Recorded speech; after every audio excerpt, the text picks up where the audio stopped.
On a completely different note, the U.S. Army Secretary said the U.S. military can confront China with an iron will. The most shocking international joke of 2025 has been created because China displayed a large number of high-tech weapons at the September 3rd military parade. There has been a lot of discussion in the U.S. recently about China's high-tech weapons. A few days ago, U.S. Army Secretary Daniel Driscoll gave a surprising answer in an interview regarding how to address the issue of China's high-tech weapons. Secretary Driscoll believes that while China's technology may appear impressive, it can lead to over-reliance on it. If a conflict breaks out between China and the U.S., the U.S. would be able to quickly degrade these capabilities, referring to shooting down satellites. However, Secretary Driscoll doesn't deny that China could also shoot down U.S. satellites, but he doesn't mind. Secretary Driscoll believes that if both Chinese and U.S. satellites are shot down, the technological gap between the two countries will be narrowed, and the world will return to primitive warfare based on radio or even hand gestures. The U.S. military would then rely on the willpower of its soldiers to achieve victory. Don't laugh, it's true. The U.S. Army Secretary said this with a serious, solemn expression. Will the United States eliminate all high-tech weapons that rely on communications through methods like full-band jamming and then defeat the Chinese military through sheer willpower? It's a good idea, as creative as Liao Cixin's. But where does the willpower come from? The U.S. military has been established for over 200 years, and it has never won a battle unless it outnumbers its adversaries several times or enjoys a generational technological advantage. Even when it possesses both manpower and technological advantages, it still suffers setbacks. The U.S. military's weakest link is the willpower of its soldiers, while its strongest is its technology and equipment. This is a fact known worldwide. The Chinese military's strongest link is its willpower, while its weakest is its technology and equipment. This is also known worldwide. How dare Secretary Daniel imagine that the U.S. Army could offset China's technological and equipment advantages through sheer willpower? Victory in war is not determined by weapons, but by people. This is a line from a Chinese political commissar, not the U.S. Secretary of the Army. Please don't plagiarize ours. The American people, who can work 3 jobs a day and sell their blood twice a week, may indeed have a will of steel. But that doesn't mean the U.S. military can have one. Look at the U.S. military parade, the spirit and energy displayed by the U.S. military. Do you believe such a military can have a will of steel? Don't laugh at the U.S. military because they are already elite, carefully selected.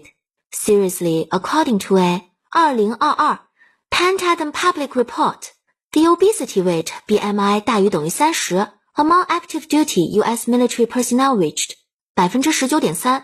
The overweight rate BMI 25至 29.9 was 68.4%, and the overall overweight rate reached 87.7%. According to a 2021 survey report, there are a total of 127 fried chicken restaurants operating near U.S. military bases in South Korea. So, the general image of the U.S. military is as follows.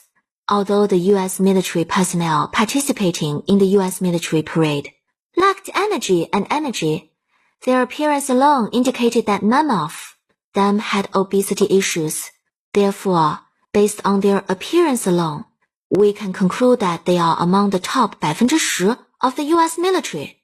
Therefore, the organizers of the U.S. military parade haven't slacked off and are indeed doing their utmost to select elite soldiers.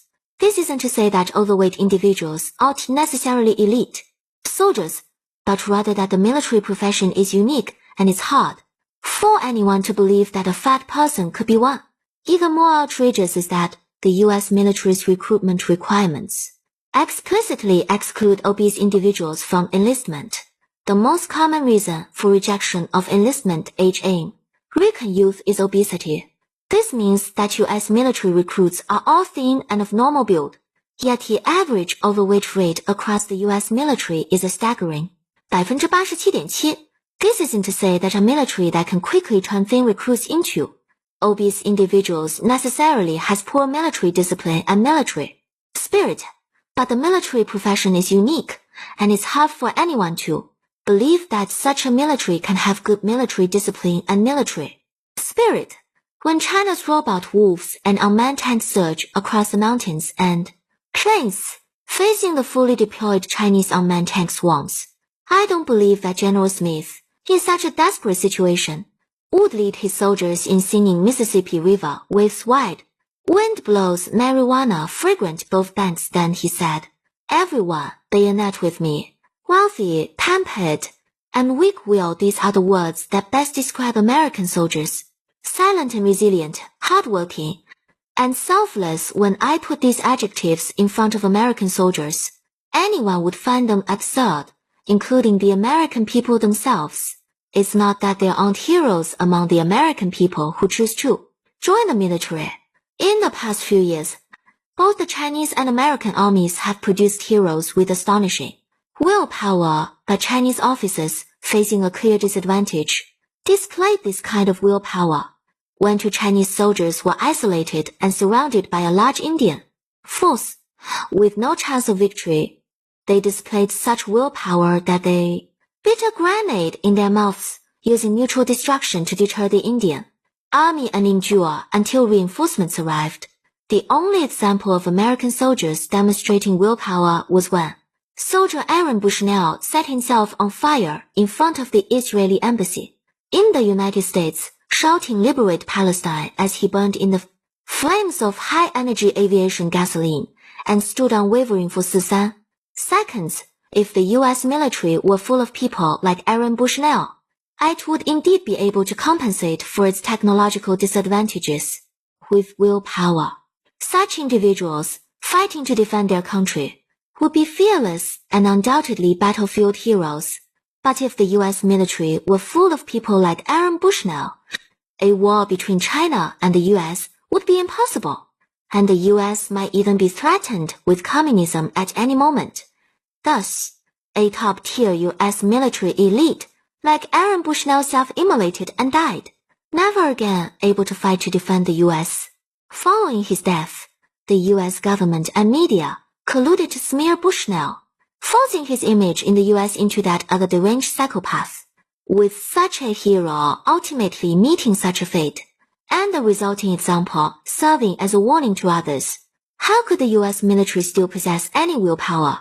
How could the U.S. dare to allow its own military to compete with the PLA in terms of fighting spirit? The U.S. military is the little tyrant soldier. CNN could search the world for material and find nothing that portrays the Chinese military as such. The only thing they could find was probably the ingredients from the kitchen staff. When Chinese troops go out, they must eat food fresh from the wok, demanding a distinct aroma. They won't eat prepared dishes. They even require braised pork to be fried until it's golden brown. But the fact that the U.S. military can eat pre-prepared meals is simply an extension of the American people's habit of working 3 jobs. It doesn't prove their strong fighting spirit. During the Battle of Shanganling, the Chinese army couldn't even start a fire, yet they fought on, forcibly overcoming the U.S. military's vast equipment advantage through sheer willpower. At worst, they could just wait until they won and return to eat freshly cooked food. In 1952, China said the U.S. had a steel torrent, but we Chinese had a steel will. In 2018, China says we have a steel torrent, but do you Americans have a steel will? In the first half of 2025, the U.S. says sure still has will. In the second half of 2025, the U.S. says our soldiers' will power is enough to defeat your steel, which already has will. In 1952, the United States had more steel and less morale. Although we had less steel, we had more morale, which led to a draw. But this doesn't mean an army with more steel necessarily has less morale. It's entirely possible that armies with both more steel and more morale exist in the world. Don't even dream of the U.S. relying on HF-22 to risk their lives to replace a single Chinese 6th-generation fighter jet. The U.S. military doesn't have the energy or the willpower to do so. Moreover, The US has dismantled its FRR production line and can only produce a watered-down version of the F-35. The high-tech equipment we have now is something the US military wrote about in a PowerPoint presentation, something it never even put into a PowerPoint presentation. Daniel Driscoll, as Secretary of the Army, represents the US Army. He not only fantasizes about offsetting China's technological advantage through willpower, but also about offsetting China's technological advantage in the field of land forces. The most powerful thing about him is his mouth. It's true that people decide the battlefield, but the US military has no right to make such claims. A century of military achievements can prove it. Anyone who reaches the position of secretary in the United States might be better, but they're definitely not stupid. They certainly understand this principle. So, when Daniel said the US military could offset China's technological advantage through sheer willpower, he didn't truly believe it. He was just saying it for the Americans' benefit. The US Army's true national defense goal isn't to militarily protect the United States, but to convince others that the United States is militarily protected. Secretary Daniel's statement wasn't intended to convince the Chinese that the US military could win wars despite a technological disadvantage through sheer willpower. It was intended to convince the Americans, because the Chinese know the US military lacks willpower.